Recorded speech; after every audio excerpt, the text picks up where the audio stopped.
Hello and welcome to QUIZZY Monday. And if you're watching on catch up, welcome to you whenever you're watching.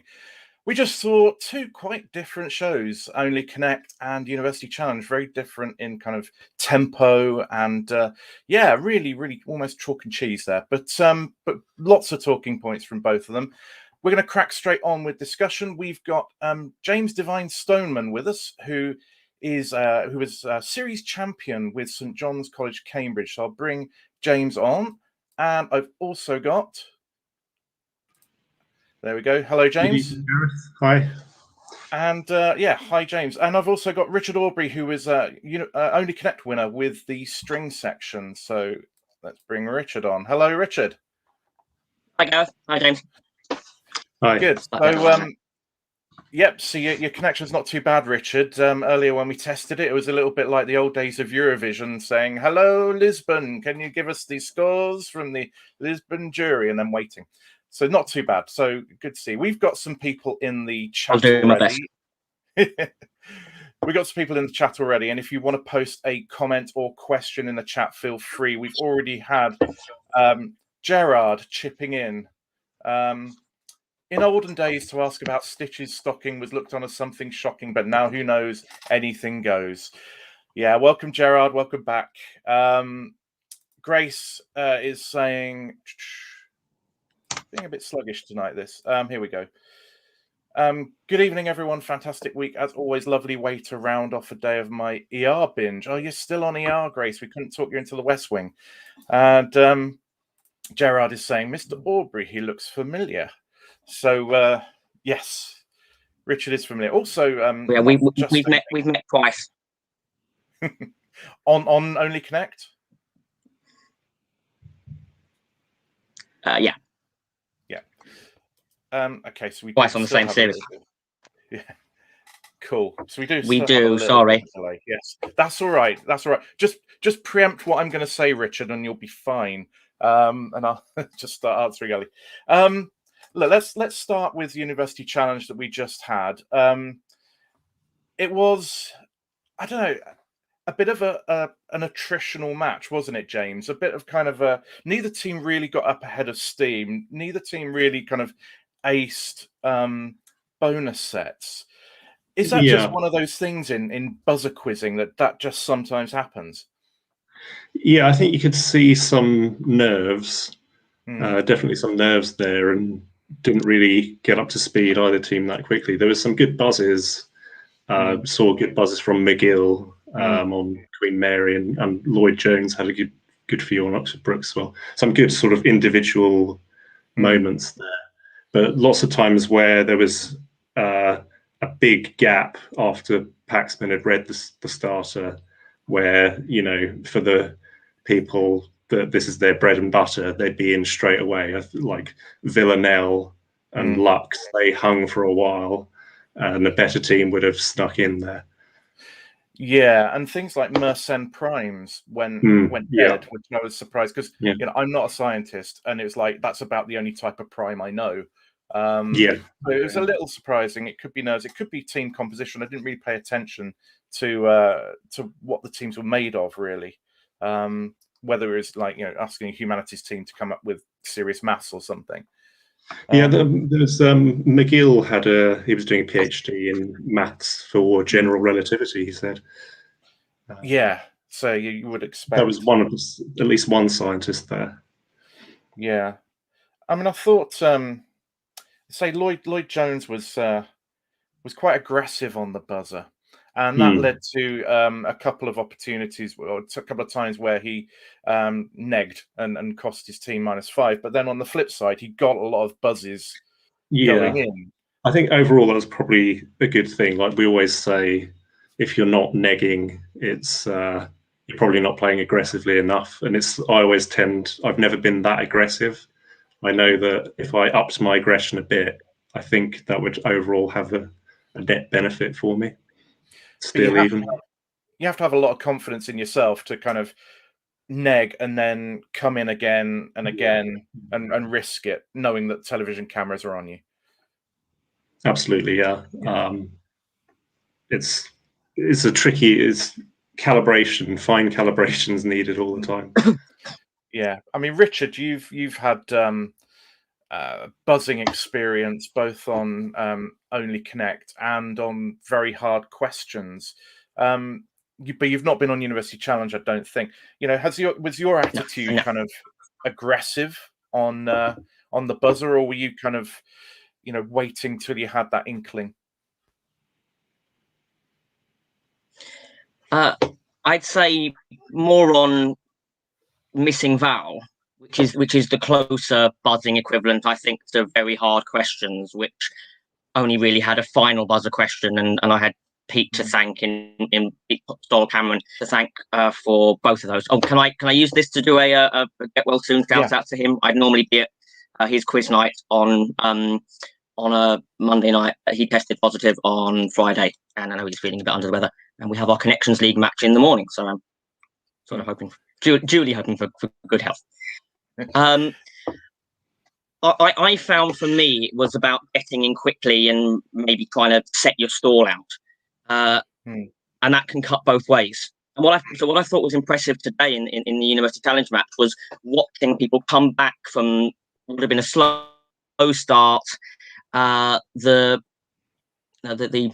confidence lacking in a few negs, and then the second half much more aggressive. And I think that slow start and where we saw it happen belied the overall match. I was just looking back at previous matches; it was only 10 points lower than the lowest aggregate of the series so far, and that's with 6 negs.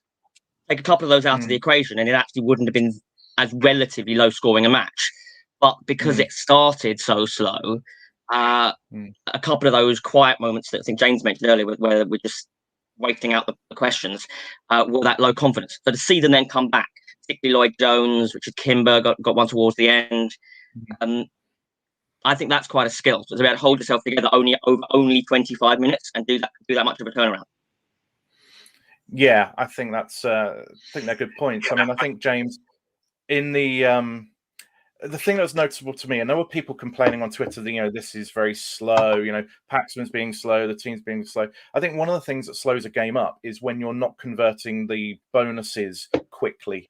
And I think we had a lot of that tonight where they were discussing most bonuses. But what can you do in that situation?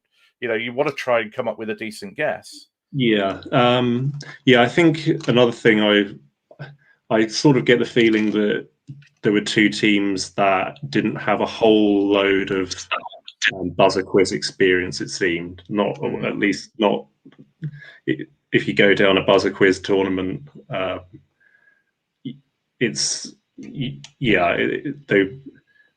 they didn't have the signs of teams that have been around lots of buzzer quiz and got that kind of, you know, the rhythm going of how they work as a team. And I think you know, University Challenge should really have some precise ruling on length of time for conferring. It surprises me that it doesn't yet.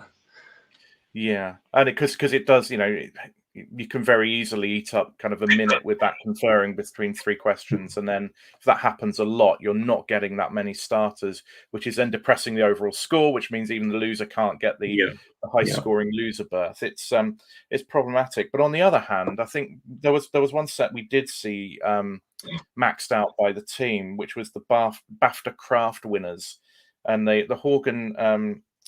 Delaney and Smith Pemberton ones they nailed. But then there was a wonderful piece of kind of dredging up the answer.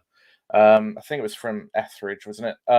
The Julia Davis one, where there was just this kind of, she was in this, she did that, and she just dredged it up. And I thought, you know, that was one of those moments you do like to see when somebody kind of pulls it out from somewhere.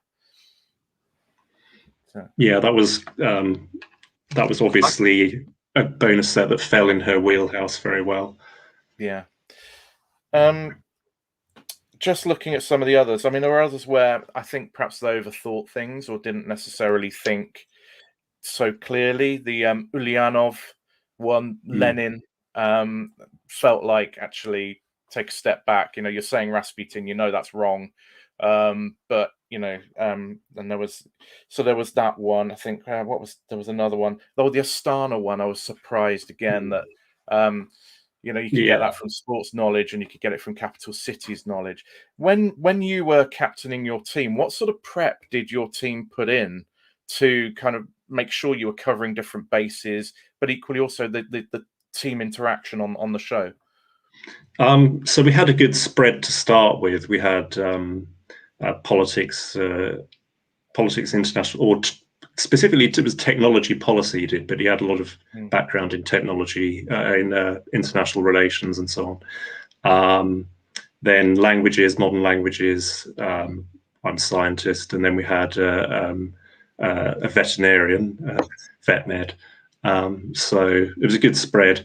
We then just put down a big spreadsheet, basically, of what we thought were the most important topics to hit, and some kind of breakdown within that, and just split that among the four of us. So things like Shakespeare, we divided 4 ways, and Dickens, things, the most common authors that come up. Otherwise, we would take sort of whole topics. So I tried to become the kind of visual arts player on the team, because we didn't really have someone filling that niche. And in terms of team, kind of how I guess we did quite a lot of practice beforehand, and just buzzer quizzing, and we got to know each other's areas of knowledge. When should we buzz? When is someone on our team more likely to know the answer than we are? Kind of, there's a little bit of, do you kind of try to signal with body language that you know this? Because you can't confer, of course, but you can use body language to say, clear off, I'm having this one. Yeah. Bit of leaning, forwards or backwards, but that was about it, really. Richard, your team on Only Connect, did you have any kind of, any kind of sense of how you were kind of different people approaching things in different ways, or and as captain, kind of, deciding whose view you were going to take on things, making those judgment calls? Well, we assigned roles, as it were, not necessarily according to people's existing strengths, but the one that stands out, I think, was that Pete was the letter counting man and the anagram searcher. So while we might look at a question or clue literally, he was sitting in the background just double checking that it wasn't, well, actually, they've all got exactly the same number of letters, or they're all in alphabetical order, all those kind of things. So while we were overthinking sort of a tricky or nebulous clue, he was saying, actually, you've missed something obvious here. And similar things on the wall. One of us would take the role of, what words can you form after these clues? Ignore what they say. Can you do something magical with them? And again, Pete would be doing things like anagrams, while Tessa, who had the stronger all-round general knowledge on that particular field, would maybe look more literally. And that tended to work. You made a point last week in the podcast about sort of diplomatic captains and how you work to listen to people. I'm not sure that always comes across, particularly if you get a bonus question thrown over to you. Certainly look like I'm giving a lot more the clutch answers, because the minute the hammer hits you, you just blurt out the answer that's been discussed from either side of you. And I didn't always have the presence of mind to stop and say, I will hand this to the person who's just given me the clever answer. I just felt grateful they made me look clever. Because we did talk about that last week. Yeah, talked about that last week, James, and it's interesting to hear kind of what you think, because if you're sat there as a captain, you've got 2 people to one side, 1 person on the other side, and on any given bonus question, you might have 3 different answers being thrown at you, and you haven't got time, as we say in a pub quiz. You go, oh, that's a good answer, but it's not right because of this, and it, and kind of ease people's feelings. I'm assuming on the show you've got to kind of go, no, I know it's not that. Hang on, what were you saying? As a team, were you kind of quite, robust about knowing that the captain would have to do that, and not to take it personally or to kind of get upset by it? I think so. Again, in training, we kind of got a good feel for who's more likely to know to give a correct answer on a particular area. So I would first look in the direction that I thought the correct answer was likely to come from. Of course, it doesn't always work like that, but and yeah, I think we just I think I feel I'm fairly good at diplomacy, which is part of why I was put in the role. So yeah, I didn't offend my teammates too often, I don't think.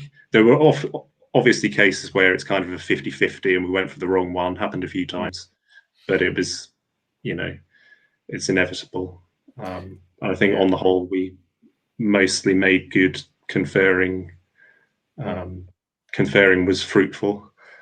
And it worked, obviously, because you went on to win the series. So there was something about your team dynamics as well as your knowledge that was working very well, and you clearly prepped really, really well. Did you feel pressure when you went into the studio? And once you started playing the game, did that dissipate, or was it with you the whole time, or was it never with you? I think it's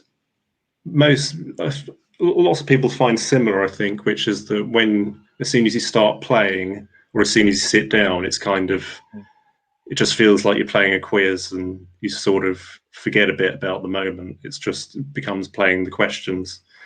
Or at least that's how it should be mentally, I think, ideally. If you have a bad start, it can throw you, then you're getting nervous, and it's at one point it was in our match against Newcastle.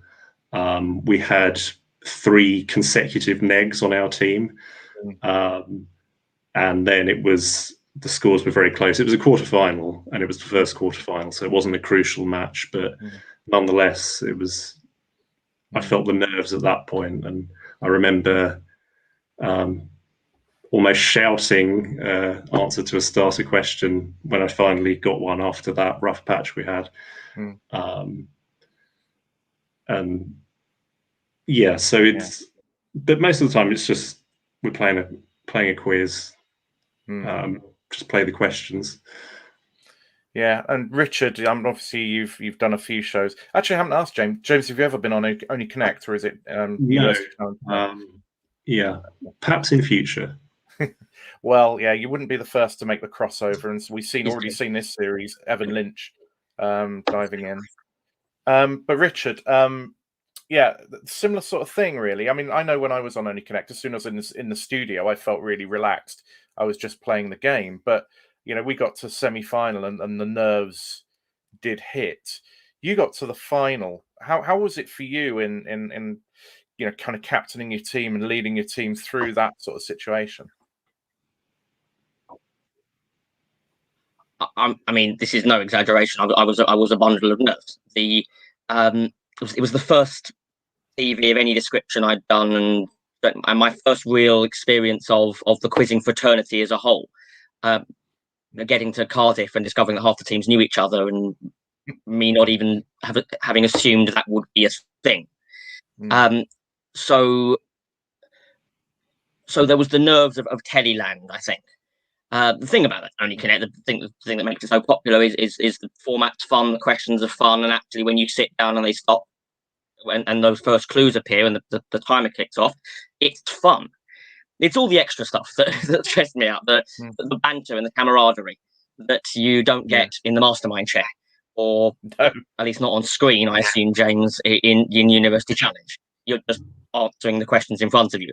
This was me thinking, no, I'm trying to concentrate in one direction. Please don't make me tell a joke. Or, for some people, that's disarming because the storytelling is lovely. For me, it just exacerbated everything. And that's why I had said earlier that the problem of not giving teammates credit for things, or even the courtesies of saying, well, would you like to pick the next hieroglyph, Tessa? My brain wasn't there.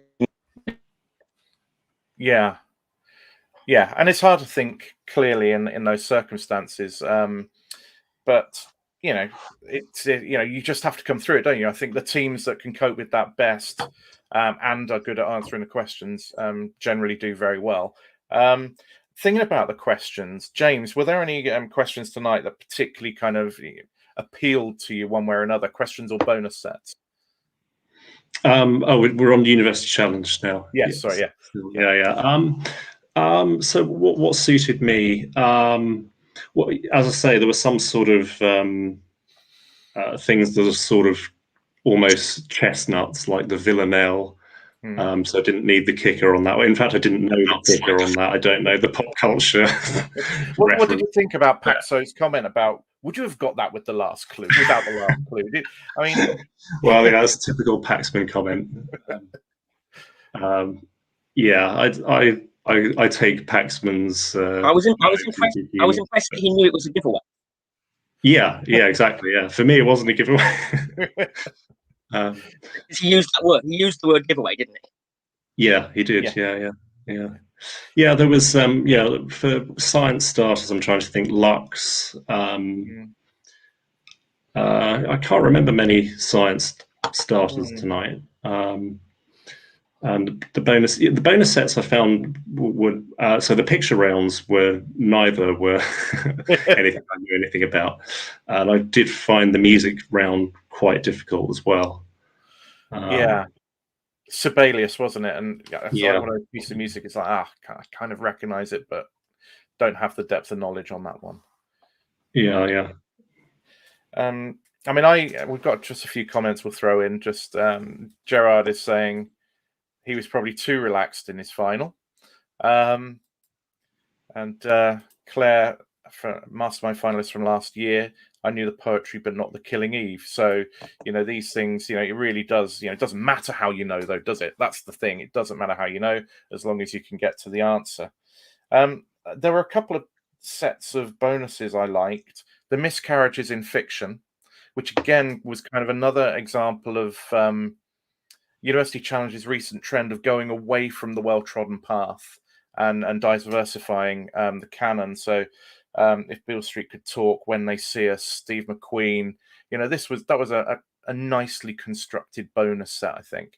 And the more we have of that sort of stuff, the better I think teams will get at answering it all and preparing for it. And we've lost Richard, but he'll hopefully be back. The other one I like was the one on birth cities with the heptathletes and authors and things like that, which I thought was quite there was another moment where Oxford Brookes did well on that. I was, again, that wasn't so much in my kind of scope of knowledge of knowing where these people are born. It's interesting. Those things a little bit more sort of I guess it's a little bit more sort of in the pub quiz style of knowledge. But that's the thing, the things that kind of come up again and again in academic quizzes, they're all old hat to some of us by now. But like North and South, for example. Things keep changing, as you say, with the they're continually extending the canon. There were some people being a bit sniffy about the different types of stitch. That set of picture questions, saying you don't study sewing at university. But I tell you what, that was a set where Valerie over here kicked my ass, and delightfully took great joy in that. I don't see anything wrong. I think actually keeping players on their toes and not being kind of complacent about what might come up kind of keeps it interesting for me. I don't know what you think on that. Whether you'd rather it is a nicely constrained kind of. No, I think it's good. I think it's obviously always a good thing to throw in things that are slightly unexpected and will reward different knowledge. A diversity of knowledge. Yeah, Richard, welcome back. You lost us, or you left us briefly there. Sorry. I was just wondering if there were any University Challenge questions that particularly appealed to you tonight.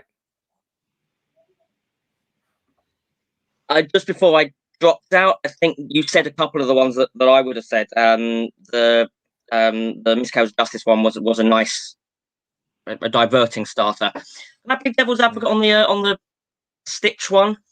I'd never stick my nose, be sniffy about it, but it as entertainment, it looked a little bit like, let's see if they know this. Oh, they don't. This is going to be an unedifying 4 questions to watch. And I wonder whether there is a way of finding some way of cluing one of them, something that rewarded a bit of, well, we've at least heard some names within the genre. Yeah, it's perfectly valid knowledge, as people are now saying in the chat, but it wasn't most viewer friendly. Yeah. Not much else jumped out.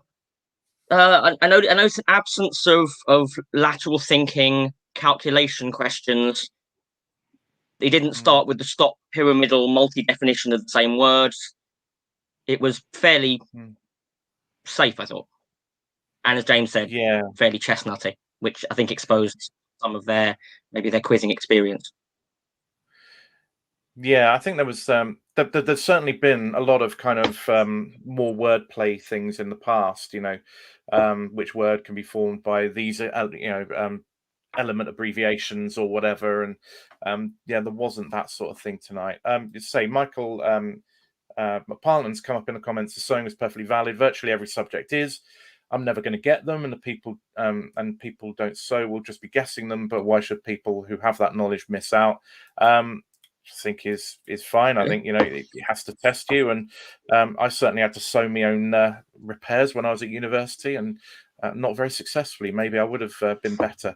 Claire Barrow said, "Love the stitches." So it kind of it is a little bit horses for courses, but I do think it's good of University Challenge. It can't always be which Dickens novel, and if X is 5 to the power of 3 multiplied by Y, then what is the yada yada yada? It can't always be that. Although we didn't really have anything like that tonight at all. Yeah, there was. I just remembered the hexaconahedron or whatever it was. Yeah. I didn't know. Yeah. Was it conter? I didn't get the meaning. I got 6. Didn't know where it was going from there. I guess 16. Yeah. And there was, apart from the Mersenne Prime that went dead, there was Andromeda, which is science, which again rewarded the kind of you could see the answer from Deal, I think it was not really one of belief, but it was just, okay, it's a galaxy. I think it's a spiral galaxy. I'll throw it out there, and it does reward people having that little bit of bravery to put something forward, which I thought was good. Interesting on Ruth Bader Ginsburg that only part of the name was needed. Yeah. I was a little bit surprised about that adjudication. But yeah, overall, I thought it was a bit like one of those kind of old-fashioned boxing matches where there were trading punches, never really delivering the knockout blow. Very attritional. I think Owen McArdle on Twitter likened it to the second Lions test recently, that it was just that kind of big brute of a match, and perhaps lacking in flair, but nonetheless still interesting to watch. And actually towards the end it closed up quite considerably. So I think at that point we will just take a very quick pause to look at a couple of updates from All Things Quiz. So stay with us, guys. I just want to run through a couple of updates. There we go. And so Valerie can move to the first slide. So we can announce the winners of Quizzer of the Week and Quiz Team of the Week. It perhaps won't come as any surprise that the winner of Quizzer of the Week was Ronnie Schwiggers from Belgium, who at the weekend won the title of World Quizzing Champion. He won by 5 points. Fantastic performance by Ronnie. So well done to Ronnie. Quizzer of the Week obviously capped that achievement. It's like the cherry on top. I'm sure he'll be pleased. Second was Peter Hall, who had a very good week in Online Quiz League last week. He scored 30 points with 7 of his own 2-pointers. And third was Victoria Gross, who won the latest iteration of Mimi as well. So congratulations to all 3 of those. Really good weeks for them.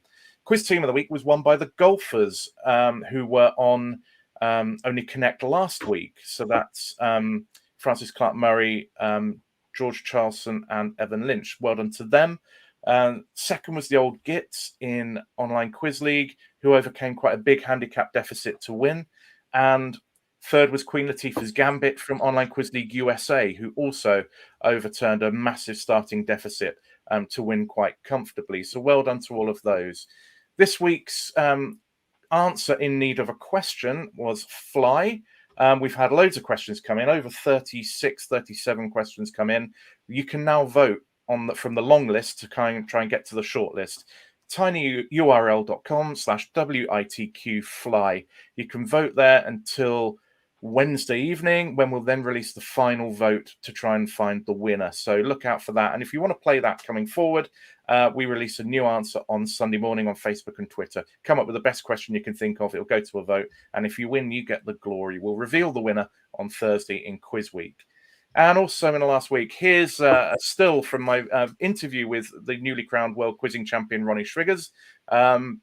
It's well worth a watch if you haven't seen it. He gives some top tips on how hard he works in quizzing. Absolutely phenomenal, the amount of work he puts in. But it's great to get insights from a quizzer of his ability.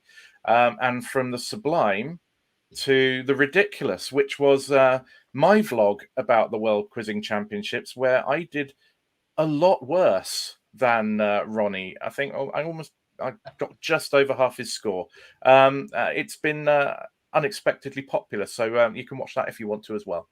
I think that is the end of our update, so I will pop us back to this look, and now let's kind of turn our attention to Only Connect. And I thought these were two teams that kind of announced themselves as family teams who weren't really quizzers, but I thought they were really good teams. What did you make of them, Richard?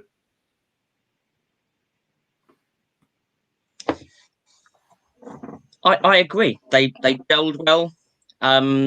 Lots of shared team effort, lots of good team working together. At one point, when I was documenting where the questions were falling, it looked like we had two very different teams. A team who were picking up the stuff that relied more on general knowledge against a team of lateral thinkers. And then I quickly scrubbed that note out by about halfway through round two, where they started swapping over and things were dropping that looked in their wheelhouse, being picked up for bonuses by the other side. And so, yeah, as you say, for two unknown to us, relatively unknown to us family teams, real all-rounders and good team play to watch. Yeah, I thought there was some really good team dynamics there. These teams worked well together. And, looking at some of the questions, there were some good answers in round one. They saw things in the way that the best teams do. There was that moment of realization when it was like, I think that's Guillermo del Toro. Oh, that's Guillemot. Oh, it's going to be Guill, whatever. I thought that was really, really nice piece of realization. I have to say, it sounds like I'm sucking up to my producer Valerie here, but she absolutely aced the placebos one. And again, I didn't get that. So I think that requires mentioning. So, but I think again, just like University Challenge, different strokes for different folks. There's a good variety of questions here. James, what about you? Was there anything that really kind of leapt out to you from that match? Yeah, I felt a lot of the time I was a step behind the teams because they did have very good knowledge. For example, the Beautiful South one. As soon as they said Rome, I thought, oh yeah, that's what it is. Yeah. And that question had Alex McMillan written all over it. I'm sure he's made jokes about that, references to that on Twitter before. Alex does some of the writing. But I think Alex is otherwise engaged. But yeah, that was a lovely question because it was one of those absolute penny drop moments. It's so obvious when you see it. Love that one. And similarly, like on the walls and even on the connecting round, there were moments where there was deep knowledge on display coming out, particularly from the Muppets. I thought, yeah, I thought that was great, and a great team play on the walls. I think one of my favorite questions, and I think Weaver from Weaver's Week. And if you haven't checked out Weaver's Week and signed up to it on UK game shows, then you really should. But Weaver kind of mentioned the Asia sequence, where there are a bunch of countries beginning with A, a bunch of countries beginning with S, a bunch of countries. Again, it's another one which really nicely constructed, and once you realise actually these are all Asian countries and it's ASI, it was just a lovely, lovely question, I thought. There was also, some that rewarded just straight up general knowledge. The France, Le Monde, Froome, Tour de France connection. Again, I was one where I was one step behind. I got that it was Tour de France, but couldn't think who'd won it 5 times. Yeah. Richard, what about you? Any questions that particularly tickled your fancy? I think I need to own to some pre-cheating here, because I know you asked that question, and I picked what my favourite question was before I watched the episode. The teaser clip on the BBC website spoilers a question every week, a few days in advance, and this week it was the long words one. And without seeing any of the others, I knew that was going to be my favourite type of question to watch, because you and actually seeing the full clip play out, because it really did spoiler it. Because you can get some clutch spots from an individual person and some moments of satisfaction yourself. But the ones I like watching are the team effort, general knowledge ones. So the one and the you said already the DL one, where no one's expected to know every clue. So everyone's translating as they go along, and then randomly shouting out, "Oh, that word means this, that word means that," until a third person says, "Well, do you realise you've said 4 different things that are long words, or 4 different things that are guios?" And so the long words one, actually watching it back, they all did something. They all either spotted a clue or then gave an answer afterwards, took it in turns to pronounce slam via PG. And so that individual moment stood out. I liked the country's capitals one. That seemed the conceit that it shows there were still areas to be mined just when you think, how are we not running out after 17 series? So that was a nice one. Yeah, any team effort ones are always a joy to watch. Yeah, we got a question from Grace, which does beg an answer, which is, what did you think about Victoria Coren Mitchell's sunglasses? Could it be related to her time on Taskmaster that's coming up? I perhaps rather kind of prosaically just thought, oh, she's accessorizing or something. I don't know, maybe got a slight eye condition or something. But I thought there was going to be at least some reference to it in either the intro or the outro, but there wasn't, as far as I could tell, anyway. Yeah, absolutely no reference. I didn't think. I liked the sequence, and again, this is where my maths just lets me down, because I absolutely understood what the sequence was. But the Edward 14.3%, George 20%, Edward 12.5, and I'm just thinking, yeah, I'd need a calculator. I just don't do maths. But I did like that question, I have to say. And the Danny Boyle one. There are a lot of questions. I think that the question writing. I went exactly the same way as them. Yeah. Sorry. I mean, this lag is going to be terrible. I went the same way as them. In passing 14.7 as a 6th, and then thinking, oh, we're just going back to kings there've only been so many of, or the 3rd instance of. And it wasn't until the 3rd clue, by which one they'd already got it wrong, that it sort of made a bit more sense. I have to say, my maths is so terrible that I was thinking, okay, so Edwards make up 14.3% of the English monarchs, and George. That was my first thought, yeah. Yeah. But I didn't have any ability to work out whether that was right. But how could George then make more? Yeah. But that was good. Michael has put, looked like accessorizing to me as they were heart-shaped. Entirely possible. There was, in Missing Vowels, again, Michael's made a comment here, and it'd be interesting, because it was quite a strict adjudication, and bearing in mind adjudication means -1 point.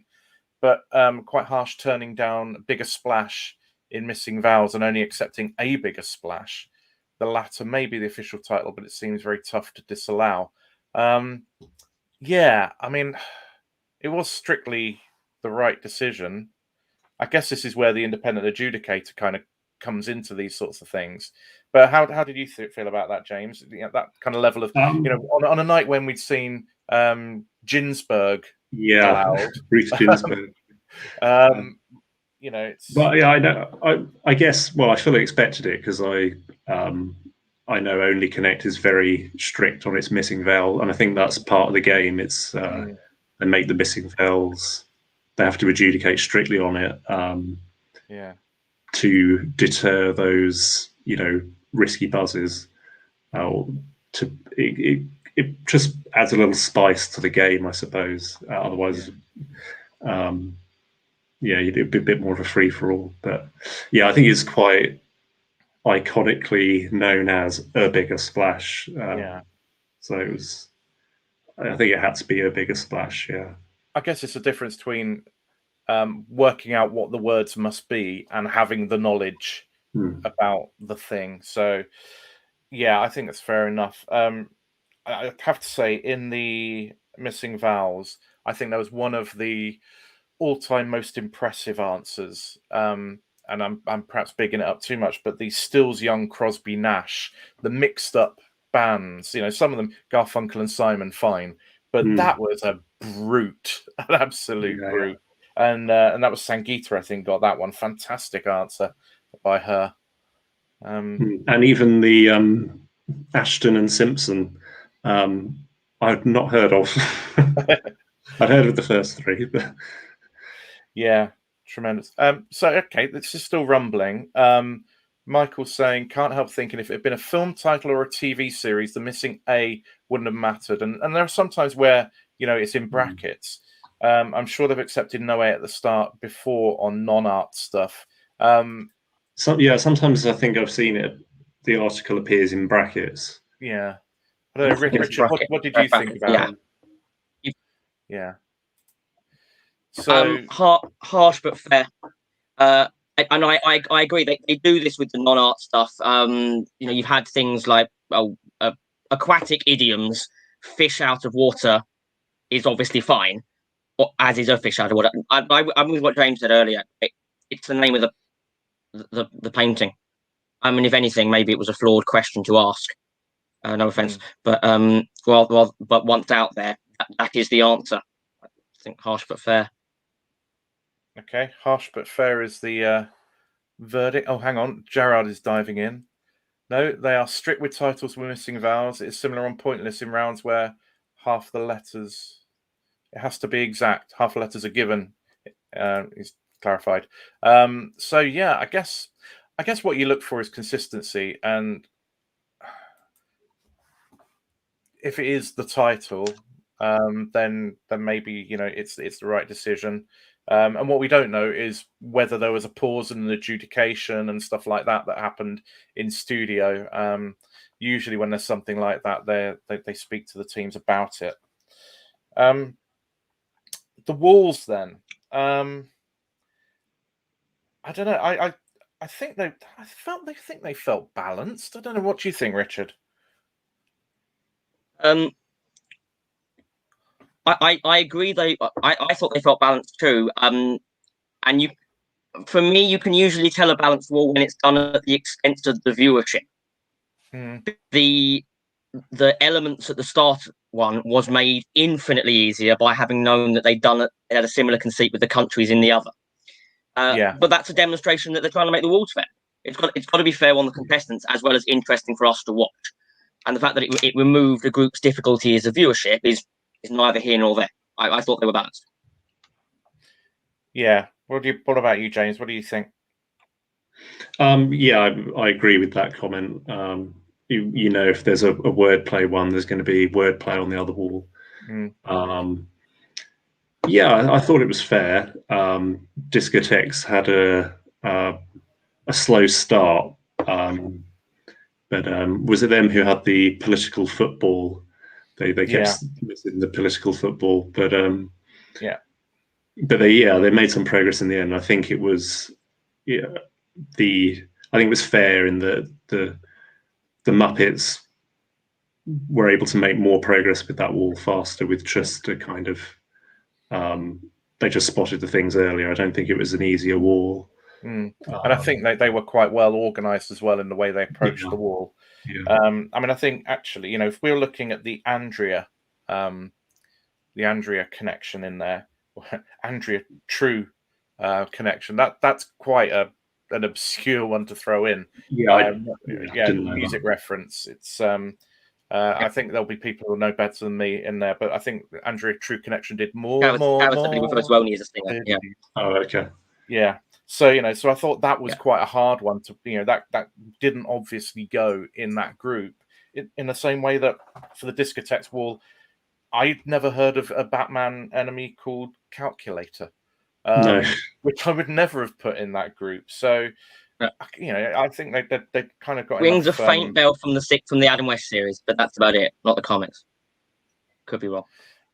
Yeah, I mean it's entirely possible. There were all manner of weird and wonderful ones in there, so I can get some sort of scientist or something. But yeah, I thought there were some nice connections. I'd probably not have got the iPhone apps because I'm an Android guy, so that would have just got over my head. But yeah, I thought that was thought there were two nice walls. Let's say the going into missing vowels, there was quite a lead for the Muppets, but I thought Discotheques did very well at kind of trying to pull them back on the buzzer. Got it back to 18-19 at one point, which I thought was a fantastic effort. I thought it was going to be another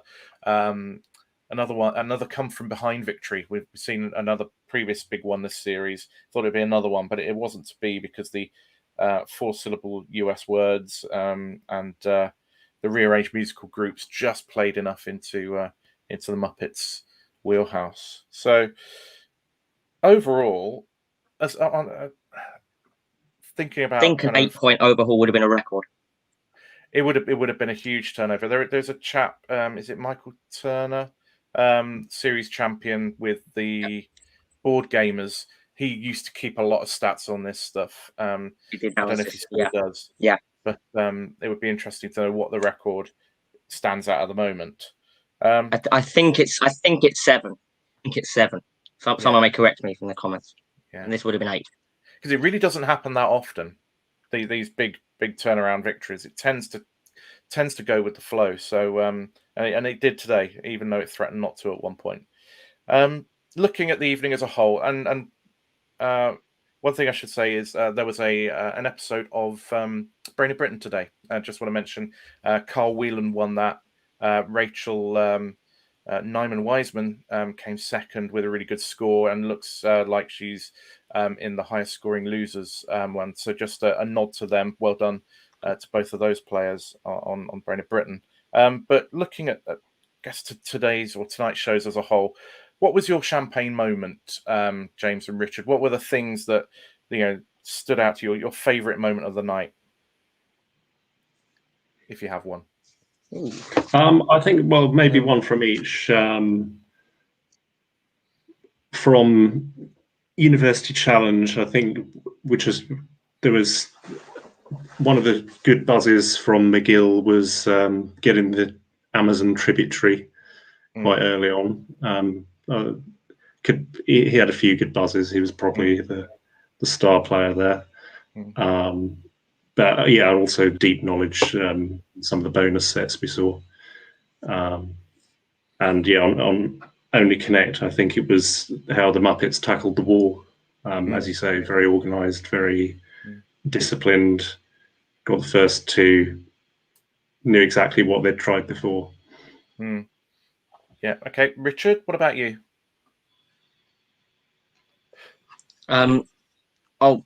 The fact that it would have been so easy for Victoria to make them sing Rotterdam and then didn't. That's always a bonus. There hasn't really been singing on this series. I mean, has the message finally got through, do you think? Or many Portillo jokes. I missed that. Yeah. Maybe. But other than that, the same with James. I think the wall, the Muppets wall. I'll agree with you on that. Okay, I think my highlights, and I'm looking through. There was a buzz, and it was a guess, I think, from Dominic on Queen Mary, Kangaroo Island. I just love that she had the absolute kind of bravery to put an answer out there, which potentially might sound really stupid, but wasn't. And she didn't, she didn't hold back. She threw an answer out there and got it. I just like that. It looked like it might have been a back of the mind thing. Yeah, or maybe possibly. a guess, an impressive guess. I guess also going with that was the fact that Lloyd Jones had fallen into the Tasmania trap. Which island south of Australia, and he just kind of went in on it. And I was just thinking, it can't be as obvious as Tasmania. There's got to be another island there. Again. And I guess you gamble. But after he's kind of given the obvious answer and been wrong, I just really like the fact that nobody else was buzzing. She put her finger down and went for it. And I really enjoyed that because actually she'd had a fairly quiet night on the buzzer. So, when you're not really in the game, it's good. Michael's chipping in. Australia's third largest island. Well, there you go. Kangaroo Island. Again, it's becoming a bit of a chestnut if you do too much quizzing, like some of us are currently. Yeah, there's a lot of quizzing going on. I think I've probably already mentioned earlier my favourite moment of Only Connect was it's either there's a lot to choose from. It's either the Asia countries sequence, or it's the missing vowels of Stills, Young, Crosby, Nash. I enjoyed both of those. I think because Sangeeta had to work hard and couldn't afford to make a slip of the tongue on that missing vowels, that probably just takes it for me. What do we think the chances are of sorry, Richard? Sorry. On the Crosby Stills and the way around it went. Those ones where even if you work out the conceit of the clue, you have to sit there and work through every letter because you don't know how they've constructed it. Yeah. And if you're playing for speed, sometimes you want to be able to finesse a bit, and the fact that you can't and you still get it right is very impressive. Yeah, definitely. So, of the winning teams tonight, what do we think their chances are kind of progressing in their relative competitions? It was St Mary's, wasn't it, the one tonight in the University Challenge, James? Looking at them as a team, we talked earlier, they seemed a little bit nervous. They seemed a little bit, I don't know, perhaps lacking in match practice. Do you think they've got what it takes to go much further in the competition? So I think it's exactly that. I think it's maybe slightly less experienced than some of the teams we've already seen on in buzzer quizzes. And I think, when they do come up against whoever they get in the second round or potentially quarterfinals, they're going to start seeing they're going to be teams swooping in on some of those starters where they were left hanging for quite a while. Mm-hmm. So unfortunately, don't fancy their chances too much. Okay. And Richard, what about the Muppets? What do you think their chances are? Having seen a few episodes this season, how far do you think they'll go?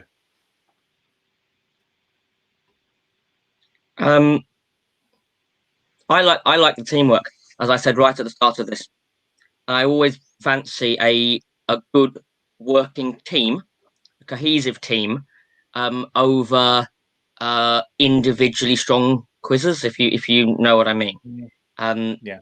I think we've seen down the years, down 16 seasons, we've seen both teams, both types of teams do very well, and we've seen some composites who are three individually strong quizzes who also work well together and know each other.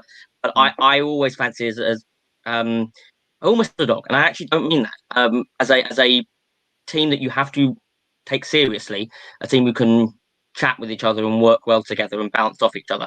And I think we saw that today in both teams, actually, given that neither is out. Yeah, I mean, I definitely agree with that. With Only Connect, I think some areas live to fight another day, and we'll see maybe whether they kind of push on from it this time. Question from Michael: James might or might not know the answer to: is the second round of UC some sort of random draw? Is it kind of preordained who's going to end up playing who, or do high scorers go against low scorers? Do you know how it's constructed? Yeah, so it's actually quite controversial because the second round is a death trap, and many of the best quizzers around these days have gone out in the second round on their University Challenge appearances.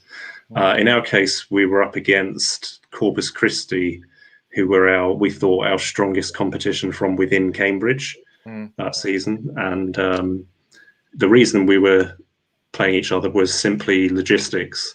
So we were both there at the end of round one, which meant that they filmed our second round matches automatically.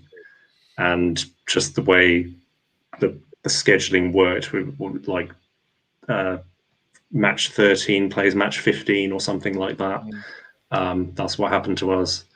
And they were a very strong team. So if it was seeded, don't think that would have happened. And the producers did say that they've tried to seed it in the past. It hasn't really worked out.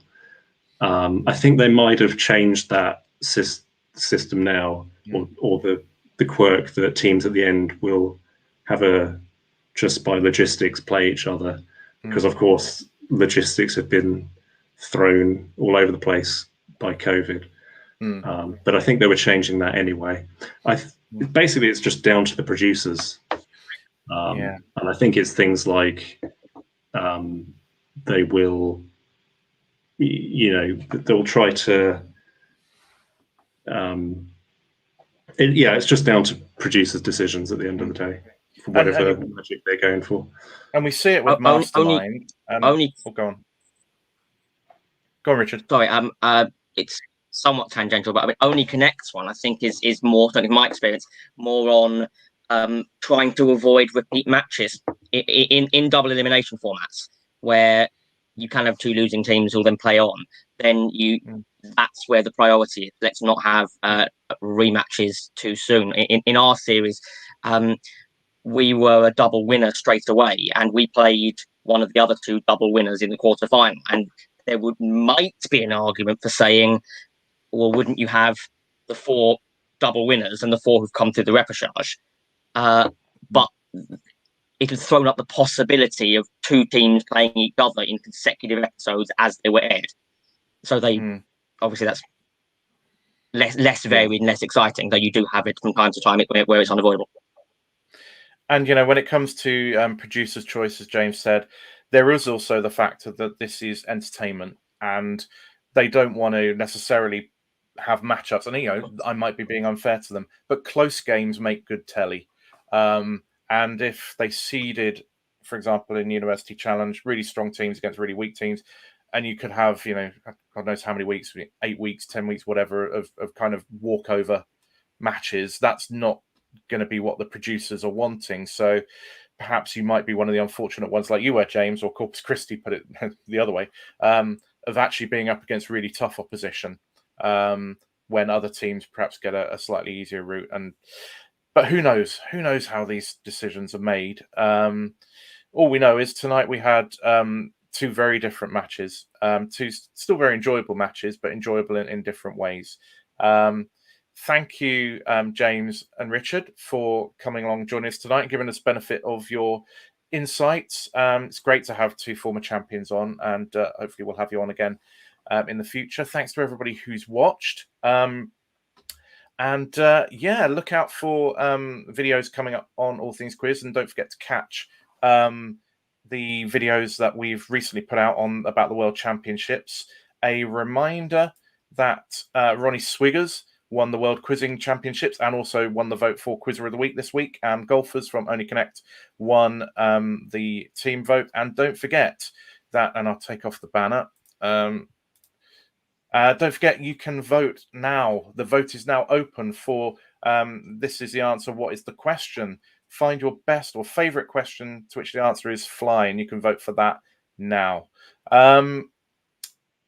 And yeah, there's the Ronnie Swiggers video, and there's the one of me doing badly in the World Championships.